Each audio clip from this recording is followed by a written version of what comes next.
Welcome to the Parents TV, a place where we tell true life stories. On today's story, we'll see how financial control almost destroyed a 3-month-old marriage. Stay glued to your screen as we dive into the story. And to all our amazing subscribers, we say a big thank you. Please don't forget to like, share and subscribe. Ashley, have you checked your account today? Salary should have dropped by now. You know the landlord has started calling again, and the man I owe is not smiling anymore. I don't want trouble. Marriage means supporting each other, especially when one person is still trying to stand. Kunle, we already talked about this before we got married. I agreed to help you clear the debt once, not to hand over my salary every single month. It's been 2 months now. I have my own responsibilities too. I'm not your employer, I'm your wife. So now you're counting favors. Is that how marriage works? When you needed emotional security, I was there. When you wanted to settle down, I married you. But now that I need financial breathing space, suddenly it's your money. Don't twist this. I already gave you my first salary after marriage. You said it would settle the debt. Now you're still asking again, as if it's my duty. Kunle, I'm beginning to feel used, not loved. Used. You don't even know what real sacrifice is. The next day, Mrs. Adayami sits regally on a couch, rosary beads in hand. Kunle sits beside her, clearly narrating everything with bitterness. Mummy, she refused again. Imagine, my own wife. Salary entered today and she started talking about independence and boundaries. Is that what marriage has turned into now? These working women of nowadays. Too much exposure. In my time, once you marry, everything you earn belongs to the man. A woman who hides money from her husband is building a wall in her home. Exactly what I'm saying. She's acting like she's doing me a favor. Meanwhile, I'm drowning in debt. She doesn't respect me anymore. Respect? How will she respect you when you allow her to control money? Kunle, stop begging her. Ignore her. Let her feel the weight of her stubbornness. A woman fears silence more than shouting. So you think I should just stop talking to her? Yes. Don't greet her. Don't eat her food. Let her understand that marriage is not a partnership where she dictates terms. She will come back begging. Thank you, Mummy. At least someone understands me. Ashley sits on the bed. Kunle walks in. Kunle, are you still angry? We can talk like adults. Silence won't solve this. Kunle sits without a word. You're really doing this? You won't even look at me because I refused to hand over my salary. Is love now measured by bank alerts? I married you because I believed we would grow together, not because I wanted to become your financial solution. Why are you punishing me for protecting myself? If you think silence will break me, you're wrong. But it's breaking something else, our marriage. She walks into the bathroom and shuts the door. Kunle stares at the wall, jaw clenched. Good morning, my love. Breakfast is almost ready. I made your tea the way you like it. Please sit, it won't take time. Kunle, this silence is becoming disrespectful. Even strangers greet each other in the morning. What exactly did I do that deserves this? If this is about money, say it with your mouth. Don't punish me emotionally. I'm your wife, not your enemy. I don't have anything to say to someone who has already made her position clear. Eat your breakfast alone. I'm not hungry. He walks out. The door slams. Ashley slowly sits, staring at the untouched food. Ashley sits at her desk but her mind is elsewhere. Her colleague, Nancy, notices her distraction. Ashley, you've been staring at that screen for 10 minutes. Did something happen at home?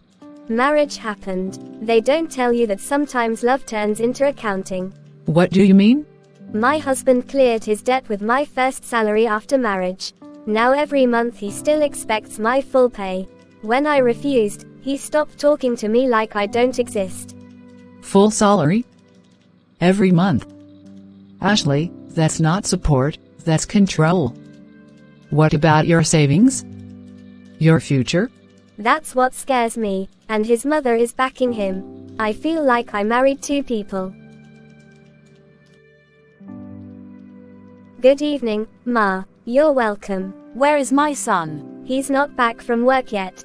Good. That means we can talk woman to woman. Ashley, marriage is not competition. A woman does not hide money from her husband. You are turning my son into a beggar in his own house. Ma, I'm not hiding anything. I only said I can't be giving my entire salary every month. I already helped with the debt like we agreed. Agreement? Who taught you that kind of marriage? When I married my husband, even the wrapper on my body belonged to him. With respect, Ma, times have changed. I work too. I have dreams. I don't want to wake up one day and realize I lost myself trying to save a man who refuses to stand. So you're calling my son weak? No, Ma, I'm saying I don't want to become his crutch forever. Moments later, Kunle walked in. Mummy, what are you doing here?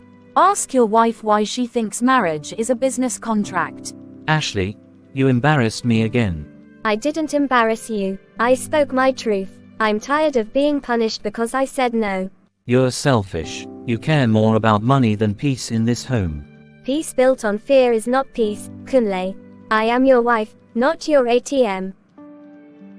Later that evening. I gave you love, respect, support, but you only see my salary. If this is what marriage means to you, I don't know how long I can survive here. From next month, we'll be running a joint account. Your salary will enter there. End of discussion. You didn't ask. You decided. I'm the man of this house. Then be the provider too. I refuse. Ashley packs her bag slowly. Kunle watches. So you're leaving over money? No, I'm leaving because love shouldn't feel like punishment. When you learn that marriage is partnership, not ownership, maybe then we can talk again. She walks out. Door closes softly. Weeks later, Ashley sits alone at a corner table, calm but guarded. Kunle enters slowly. He looks thinner, humbled. He notices Ashley and hesitates before walking over. Thank you for agreeing to meet me. I know I don't deserve your time, but I needed to say these things face to face, not through silence or anger. I didn't come because I missed the marriage. I came because I needed closure. So please, speak honestly, not defensively. When you left, the house became quiet, but not the peaceful kind. I realized I wasn't angry because you refused to give me your salary. I was angry because your refusal exposed my fear, my failure, and my dependence. I wasn't trying to embarrass you, Kunle. I was trying to protect myself. Love shouldn't require me to disappear financially or emotionally just to keep peace. I let my mother's voice become louder than yours. I confused control with leadership and silence with strength. I punished you instead of listening to you, and I am deeply sorry. Do you know how lonely it felt to sleep beside someone who refused to see me? I questioned my worth daily. I started believing I was only valuable because of my salary. That realization broke me. I started therapy. I've also restructured my debts. I'm working 2 extra jobs now. Not to prove I'm a man, but to stop using love as a shortcut to escape responsibility. Apologies sound good, Kunle.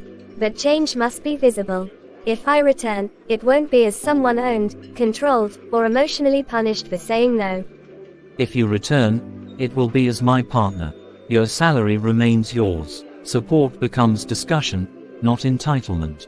And my mother will never again speak for our marriage. Reconciliation doesn't mean forgetting. It means rebuilding slowly, with boundaries. I won't move back immediately. We will start with counseling. And silence will never again be your weapon. I accept every condition, even if it takes time, even if trust returns slowly. I want to learn how to love you properly. Then this is not a reunion, it's a restart. The house is quiet. Ashley sits on one side of the living room, composed. Kunle sits beside her. Mrs. Adayami stands near the window, arms folded, pride clearly wounded. Weeks later. So this meeting is to teach me how to behave in my son's house. No, Mummy, it's to speak honestly, before silence destroys this family completely. Honesty. Ever since this woman entered your life, you've been speaking grammar instead of listening to your mother. Ma, I've never asked your son to disrespect you. I only asked not to be disrespected myself. Respect is earned. Yes, and silence, manipulation, and pressure do not earn it, no matter who uses them. Mummy, when Ashley refused to give me her salary, I punished her with silence because you told me to. I watched my marriage bleed slowly while I felt justified. I was protecting you. A woman who controls money controls the home. No, a woman who is controlled loses herself, and a home built on fear eventually collapses. Ma, I didn't marry your son to compete with him or humiliate him. I married him to grow with him. But growth requires boundaries, even with parents. So now I'm the enemy. You are my mother, always, but this is my home, and my wife will never again be punished for saying no. When I suffered in my marriage, nobody spoke for me. I endured. I thought endurance was strength.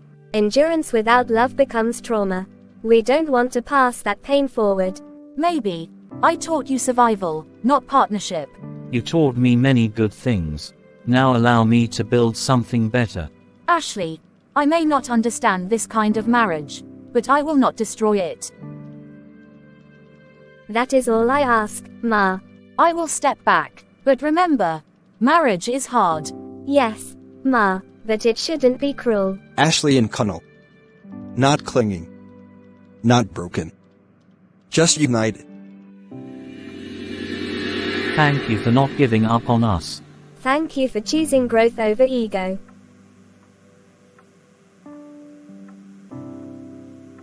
Marriage is not ownership. Love does not demand silence as punishment, and support should never be forced through fear.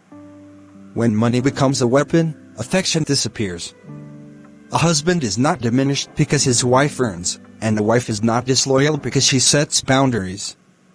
True leadership in marriage is responsibility, not control. And true partnership is built on respect, communication, and accountability. Because a home where one voice is silenced will eventually fall apart. Thanks for watching. Kindly like, subscribe and share.